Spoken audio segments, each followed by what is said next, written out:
ప్రభు అయిన యేసుక్రీస్తు వారి ప్రశస్తమైన నామములో మీ అందరికీ మరణాత. జీవాహారము అనే అనుదిన ఆధ్యాత్మిక కార్యక్రమానికి ప్రేమతో మిమ్మల్ని ఆహ్వానించుచున్నాం. ఈరోజు వాక్యాన్ని బైబిల్ గ్రంథం నుంచి మనం ధ్యానించుకుందాము. సామెతల గ్రంథం 1వ అధ్యాయము 33వ వచనం. నా ఉపదేశమును అంగీకరించువాడు సురక్షితముగా నివసించును, వాడు కీడు వచ్చునన్న భయము లేక నెమ్మదిగా నుండును. ఈ రోజుల్లో మనము చూచినట్లయితే నెమ్మది అనేది మనుషుల్లో కరువైపోయింది. సమాధానం అనేది లేకుండా జీవించే వారుగా ఉన్నారు. అన్నీ ఉన్నప్పటికీ నెమ్మది లేని బ్రతుకులను మనము చూస్తున్నాం. కానీ దేవుడు ఈరోజు ఈ ఉదయకాల సమయమున వాక్యం ద్వారా మాట్లాడుచున్నారు. ఎప్పుడైతే నీవు నా ఉపదేశమును అంగీకరిస్తావో నీవు సురక్షితముగా ఉంటావు. అలాగే ఎటువంటి భయము నీ దరికి చేరదు. You will live an undisturbed life, free from fear, confident and courageous. మరి ఏ భయము కూడా లేకుండా నువ్వు జీవిస్తావని దేవుడి ఉదయకాల సమయమును మాట్లాడుతున్నారు. నిజమే కదండి. అన్ని గతించిపోయినను దేవుని వాక్యము గతించిపోదని వాక్యం సెలవిస్తుంది.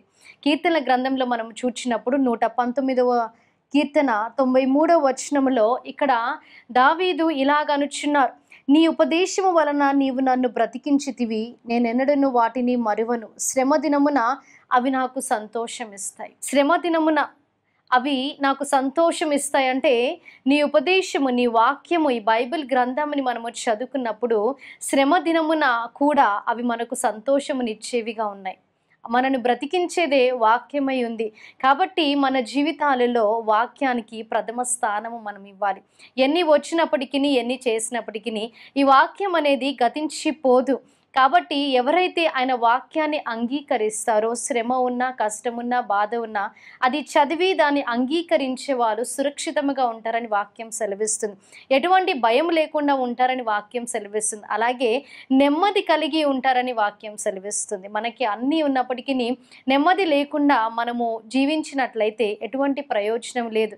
కానీ దేవుడు మనకి నెమ్మదిని దయచేసే దేవుడు. కాబట్టి మనం ఏ పరిస్థితిలో ఉన్నా వాక్యం చదివేవారుగా, వాక్యం వినేవారుగా, అలాగే వాక్యము బోధించేవారుగా, ఇతరులని దేవుని వైపు త్రిప్పే వారముగా మనం ఉండాలి. ఇది వాక్యాన్ని దేవుడు వినికిడిలో, హృదయములో భద్రపరిచి దీవించి ఆశీర్వదించునుగాక. ఆమేన్.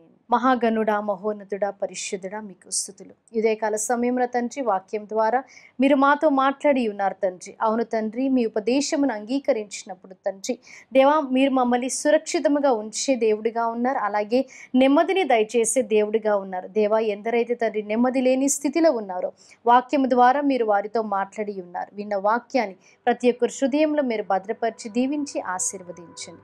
యేసుక్రీస్తు నామములో అడిగి వేడుకుంటున్నాం ప్రియ పరలోకపు తండ్రి. ఆమేన్. అందరికీ మరణాత. దేవుడు మిమ్మల్ని అందరినీ దీవించి ఆశీర్వదించును గాక.